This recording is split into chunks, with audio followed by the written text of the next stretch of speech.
안녕하세요. 영혼을 깨우는 코치 이유정 코치입니다. 오늘 리뷰해볼 책은 프로이트의 꿈의 해석, 무의식에 비친 나를 찾아서 라는 책입니다. 이 책은 주니어들을 위해 쓰여진 책으로 프로이트의 꿈의 해석을 읽을 때 어려울 수 있는 부분을 쉽게 풀어 누구든지 쉽게 이해할 수 있도록 돕고 있습니다. 이 책의 구성은 다음과 같습니다. 1부 프로이트와 꿈에 대한 소개, 2부 꿈의 해석 소개, 3부 꿈의 해석에 언급된 꿈 분석 사례, 4부 꿈의 해석을 일상생활에 활용하는 법입니다. 앞으로 진행될 3편의 영상에서는 심리학에서 유명한 인물들과 그들의 사상을 비교해보는 시간을 가져보려고 하는데요. 그 중에 첫 번째로 프로이트의 가장 유명한 저서인 꿈의 해석 리뷰를 통해 프로이트는 어떤 인생을 살았고 어떤 사상을 전하기 위해 노력했는지 알아보도록 하겠습니다.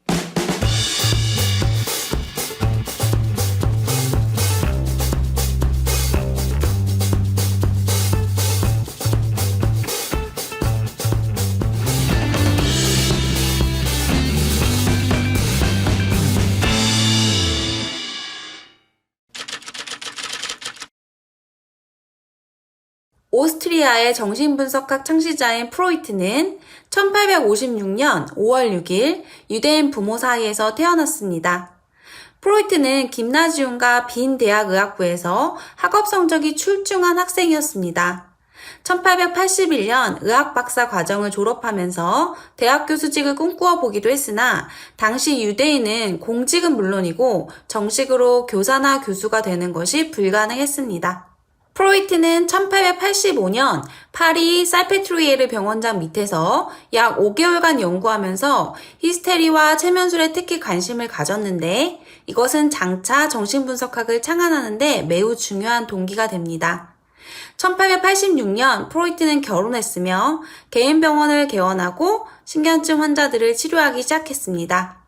프로이트는 치료와 동시에 정신신경증에 관한 많은 자료들을 수집하고 논문을 발표했습니다.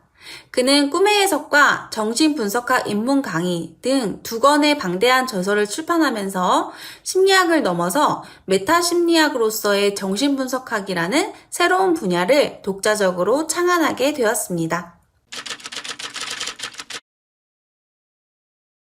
꿈의 해석은 정신분석학 입문 강의와 함께 프로이트의 정신분석학을 대변하는 가장 대표적인 저술입니다. 프로이트는 꿈의 구조와 성격을 밝힘으로써 신경증을 비롯한 정신질환의 구조와 성격도 밝힐 수 있고 따라서 정신질환의 치료가 가능하다고 생각했습니다. 우선 꿈은 욕구 충족을 의미합니다. 꿈의 작용 방식은 의식되지 않은 것이 어떻게 작용하는지에 대한 체계적 암시를 보여줍니다. 프로이트에 의하면 인간의 정신과정은 의식되지 않은 것, 의식되기 이전의 것, 의식된 것 등 3가지 요소들에 의해서 구성됩니다. 정신과정을 엄청나게 큰 빙하 덩어리에 비교할 경우 물속에 잠긴 가장 큰 부분은 의식되지 않은 것에 물 위로 나올 듯 말 듯한 중간 부분은 의식되기 이전의 것에 그리고 물 위에 나와 있는 극히 작은 부분은 의식된 것에 해당합니다. 꿈은 의식되지 않은 것의 욕구 충족을 반영합니다. 우리들의 자아의식이 힘을 잃고 수면에 빠질 때 꿈이 작용하여 꿈 이야기를 만들어냅니다. 꿈은 우리들의 정상적인 일상생활에서 충족시키지 못한 욕구를 충족시키기 위해서 일어나는데 충족되지 못한 욕구는 대부분 성적인 것입니다. 꿈의 해석 결과 프로이트는 2 종류의 정신을 제시합니다. 하나는 의식적 영혼이고 이것은 의식적인 모든 생각과 기억을 포함합니다. 또 하나는 무의식적 영혼으로서 성적이고 파괴적이며 충동과 욕구를 함께 가지고 있습니다. 정상인은 2 정신을 조화시키는 인간이지만 신경증 환자는 2 정신 간의 조화를 상실하고 정신이 병든 인간입니다. 꿈을 해석함으로써 프로이트는 성적이며 무의식적인 쾌락의 원리와 의식적인 현실의 원리를 제시합니다. 프로이트는 꿈의 해석에서 꿈의 왜곡, 꿈의 재료와 원천, 꿈 작업, 꿈과 정서, 꿈의 망각, 꿈의 각성, 꿈과 욕구 충족 등을 밝힘으로써 꿈과 실수와 신경증의 유사성을 밝히려 하고 특히 정신분석학에 의해서 신경증 및 정신질환을 치료할 수 있는 길을 찾으려고 했습니다. 정신분석 이야기를 대중에게 잘 전달하려면 아주 구체적인 사례를 놓고 분석 과정을 설명해야 하는데 그게 쉬운 일이 아니었습니다. 환자 이야기를 자세히 할 수도 없었고 또 설사 환자가 동의한다 해도 그들의 증상이 매우 심각했기 때문에 일반 대중의 공감을 얻기가 어려울 듯 보였기 때문입니다. 그렇다면 상당 부분은 프로이트 자신의 꿈 분석 이야기를 해야 하는데 그것도 퍽 어려운 일이었습니다. 자신에 대한 모든 것을 다 공개하고 사람들이 볼 수 있도록 분석한다는 건 결단과 희생이 필요했기 때문입니다. 하지만 프로이트는 꿈의 해석에 200여 편의 꿈의 사례를 담았고 그중 4분의 1 정도를 본인의 이야기를 담았습니다. 프로이트는 꿈 분석을 통해 자신이 아버지를 얼마나 미워했는지 그러면서도 아버지와 얼마나 소통하기를 원했는지 알게 되었습니다. 또한 프로이트가 자신의 한계 너머로 나아가는 모습은 우리에게 큰 감동을 주기도 합니다. 이 과정에서 늘 불안하던 한 아이는 정신분석학의 아버지가 되었기 때문입니다. 프로이트는 꿈을 과학적으로 분석하는 방법을 대중에게 알리고 싶었습니다. 프로이트에 따르면 똥은 돈이다 같은 전형적인 해석이 아닌 꿈꾼 사람의 기억과 지식을 바탕으로 분석한 개별적인 해석이 더욱 중요하다고 합니다. 모두 같은 것으로 생각해버리면 개성도, 취향도, 성향도 다 똑같아지기 때문입니다. 왜 그 이미지가 보였는지, 왜 그런 이야기가 나왔는지, 꿈을 꾼 뒤 왜 그렇게 느꼈는지, 꿈속에서 왜 그런 느낌이 들었는지 분석하고 그것을 토대로 내 과거를 이해하고 현재의 지도를 그리며 미래를 준비하는 것이 프로이트의 꿈 분석입니다. 프로이트는 일반 대중이 일상생활에서 사용할 수 있는 꿈 분석 방식을 알아내고 싶어 했습니다. 그리고 오직 개인의 자유현상을 통해서만 그 답을 구할 수 있다고 확신하였습니다. 자유연상이란 생각나는 대로 꼬리에 꼬리를 물고 연상을 이어가는 것을 말합니다. 이것은 정신분석의 기본 방법입니다. 만약 지난번에 만난 친구의 이름을 잃어버렸다면 우리는 이런 과정을 거치게 됩니다. 네 친구 이름이 뭐였더라? 수연? 아닌데. 그럼 수정? 이것도 아닌데. 뭐였더라? 아, 수진이! 라고 연상을 이어가며 친구의 이름을 기억해내게 되죠. 프로이트는 이처럼 우리가 어떤 생각을 할 때 연상되는 것들은 늘 연관관계의 그물 속에서 하나씩 의식으로 솟아오른다고 설명합니다. 아무 관련성 없이 그냥 툭 튀어나오는 단어는 없다는 것입니다. 프로이트가 꿈을 분석할 때 썼던 자유연상이라는 기법은 그가 애초에 히스테리 환자들을 분석하며 사용한 주요 방법이었습니다. 그는 환자들에게 가능한 한 편안하게 떠오르는 대로 말을 이어가 달라고 요청했습니다. 맨 먼저 떠오르는 것을 이야기한 뒤 거기서부터 연상을 이어나가는 것입니다. 연상이 꼬리를 물고 이어지면서 반복되는 단어가 나타나기도 하고 특정 단어를 말하기 전에 환자가 머뭇거리며 침묵이 흐르기도 합니다. 이런 부분들까지 함께 분석하는 과정이 바로 정신분석입니다. 어떤 사람을 만나 30분 동안 이야기를 나누는데 그 사람이 엄마라는 단어를 7번 언급했다면 어머니와 관련된 이야기가 그의 마음속에서 중요한 자리를 차지한다는 걸 알 수 있습니다. 꿈 내용과 그에 관련된 연상을 잘 살펴봐도 반복되는 것들을 찾아낼 수 있는데 반복되는 이야기를 하나하나 살펴보다 보면 지난날의 잘못과 괴로움, 힘들었던 순간과 잊고 싶은 이야기들이 나옵니다. 별로 보고 싶지 않은 것들입니다. 우리는 진실을 두려워하기 때문에 반복되는 일이나 꿈을 마주하지 못하는 경우가 많습니다. 문제는 아무 일도 없다며 덮어버리고 나면 어떤 반복이 시작된다는 것입니다. 프로이트는 꿈이 우리를 속인다고 말합니다.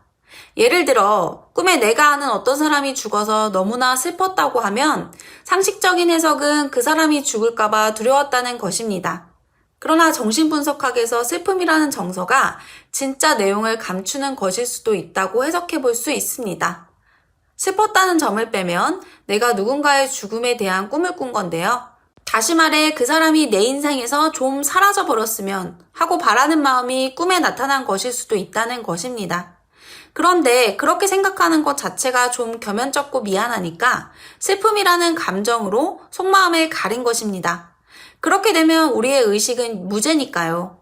그러나 마음속 저 깊은 곳에 있는 무의식의 차원에서는 유죄인 것입니다. 이런 현상은 우리 일상에서도 볼 수 있는데요. 우리는 누군가에 대한 싫은 감정을 숨기느라 오히려 더 잘해주기도 하고 좋은 감정을 숨기느라 더 무뚝뚝하게 대하기도 합니다. 속마음과 겉표현이 달라지는 것은 흔한 현상입니다. 프로이트는 우리가 그 괴리를 잘 알고 있어야 한다고 말합니다. 내가 겉으로 드러내는 것에 나 자신이 정말로 속아서는 안 된다는 것입니다. 그러나 이게 그렇게 쉬운 일이 아닙니다. 아무 생각 없이 살다 보면 우리는 자신에게 속게 됩니다. 옆에서 보는 사람은 다 아는데 나만 모르는 것입니다. 이런 경우 우리는 자기 행동을 분석해 보아야만 합니다. 정신분석은 이처럼 내 마음의 진실을 찾아가는 과정입니다. 꿈이 표현하는 방식에서 눈여겨봐야 할 것은 언어입니다. 꿈이 표현하는 방식 가운데 가장 흔한 놀이가 바로 언어 유희입니다. 어떤 남학생이 꿈에 커다란 크리스털 샹들리에가 번쩍번쩍 빛나는 아름다운 방이 나왔다면 그건 친구 수정이에 대한 꿈일 수 있다는 것입니다. 수정이 영어로 크리스털이기 때문입니다. 우리가 꿈에 대해 분석할 때 알아야 할 두 가지 중요한 단어가 있는데 그것은 압축과 전치입니다. 압축이란 아주 많은 내용이 단어 하나 또는 단어의 일부분에 해당하는 조각에 응축된 경우를 말합니다. 전치란 중요한 조각과 중요하지 않은 조각이 자리를 바꾸어 나타나는 것을 말합니다. 사랑하는 사람에게 불같이 화를 낸다거나 미워하는 사람에게 사랑한다고 고백하는 등 말도 안 되는 부조리한 꿈들이 이것에 해당합니다. 꿈은 정반대라는 말도 여기서 나오는 것입니다. 의식이 준비되지 않은 상태에서 무의식의 진실들이 한꺼번에 밀려오면 우리는 그것을 감당할 수 없습니다. 미숙한 상태에서는 왜곡 과정이 더 심하게 진행되는데 전치 과정에서는 전혀 중요하지 않은 것들을 꿈의 전면에 내세우게 됩니다. 그것에 시선이 머물게 하며 실제로 중요한 내용을 구석 어딘가에 감추는 것입니다. 우리는 언제나 우리 자신을 감시하고 있습니다. 그래서 창피한 모습은 되도록이면 가리려고 합니다. 내가 눈치를 보는 내 안의 나를 이상적 자아라고 합니다. 눈치를 본다는 건 당당하지 못하다는 것입니다. 우리는 이상적 자아의 눈치를 보면서 외적 기준에 맞추어 나 자신의 이미지를 다듬게 됩니다. 꿈도 이런 경향을 그대로 반영해서 꿈 작업을 합니다. 이 경우 전치 작업이 아주 활발하게 일어납니다. 왜냐하면 숨길 게 많기 때문입니다. 프로이트는 뭔가를 잊어버린다는 건 그걸 기억하고 싶지 않다는 뜻일 수도 있다는 점을 깨달았습니다. 무의식 속으로 진실을 눌러버리는 작용을 억압이라고 하는데 의식에서 사라져버린 이야기는 무의식에 고스란히 남아있습니다. 그리고 망각된 이야기들이 꿈 사고를 만듭니다. 그 이야기가 의식에 드러나는 것은 조금 위험할 수도 있습니다. 생각하고 싶지 않거나 생각할 경우 매우 난처해질 생각의 파편들이 꿈 사고를 만들어내면 의식은 가능한 한 그 생각들을 떠올리지 않으려 할 것입니다. 기억하지 않으려는 의식의 이러한 태도를 저항이라고 합니다. 이때 저항 때문에 기억하지 못하는 것을 어떻게 알아낼 수 있을까요? 그것은 바로 표상들과 연결되어 있기 때문입니다. 우리에게는 자신의 문제와 전혀 관계없는 표상이 떠오르는 경우는 없습니다. 셜록이라는 드라마를 보면 셜록이 붉은 수염이라는 단어에 이상 반응을 보입니다. 과민 반응은 우리를 억압된 내용으로 이끄는 단서입니다. 붉은 수염은 셜록이 아끼는 괴였는데 안락사 시켜야 했던 괴로움 때문에 셜록은 이 기억을 떠올리고 싶어 하지 않습니다. 여기서 억압된 것은 붉은 수염이라는 표상입니다. 또 그 괴와 관련된 여러 표상도 함께 억압되어 있을 것입니다. 옥수수차는 떠올린다 해도 감정의 동요가 없을 표상인데 옥수수 수염이 붉은 수염의 수염과 연관되면 옥수수를 떠올리는 것만으로도 두근거림이 시작될 수 있습니다. 프로이트는 억압된 것들을 억압하는 힘 자체에 의해 되돌아오게 된다고 말합니다. 억압된 모든 것들이 언젠가 반드시 되돌아온다는 말입니다. 우리가 어떤 기억의 조각을 피하려고 그것에서 도망쳐 달리다 보면 언젠가 반드시 우리가 도망쳤던 바로 그 기억에 도달하게 되리라고 경고합니다. 내가 아무리 가리고 속이려 해도 마음속 이야기는 매우 전략적인 방식으로 의식에 드러납니다. 정신분석은 사소한 말과 행동에서 억압된 무의식의 표상을 감지합니다. 따라서 분석은 편안한 과정은 아닙니다. 그 과정에서 마주하고 싶지 않은 억압된 이야기가 드러나기 때문입니다. 프로이트는 우리가 이 불편함을 견디고 그 이야기들을 대면해야만 한다고 조언합니다. 꿈의 해석을 활용하는 과정은 아침에 일어날 때 기억에 남는 꿈을 적어두는 것입니다. 한 달에 한 번일 수도 있고 몇 달에 한 번일 수도 있습니다. 그걸 분석하면 여러분은 자신에 대한 많은 이야기를 들을 수 있습니다. 그 후 분석한 내용들을 계속 마음에 간직하는 과정에서 분석이 모이고 하나의 흐름이 만들어지면 내 마음의 지도가 그려질 것입니다. 왜냐하면 내가 언제 기쁜지, 무엇을 좋아하고 무엇을 싫어하는지, 왜 좋아하고 왜 싫어하는지 그 이야기들이 꿈에 나타나기 때문입니다. 어떠셨나요? 저는 꿈의 해석이라는 어려울 수 있는 책을 김서영 교수를 통해 쉽게 이해할 수 있어 고마운 마음이 들었는데요. 꿈에 대한 조각들을 이어감으로써 우리 자신을 좀 더 이해하고 받아들일 수 있는 소중한 기회가 되었으면 좋겠습니다. 지금까지 영혼을 깨우는 코치 이유정 코치였습니다. 감사합니다. 구독, 좋아요 많이 눌러주세요.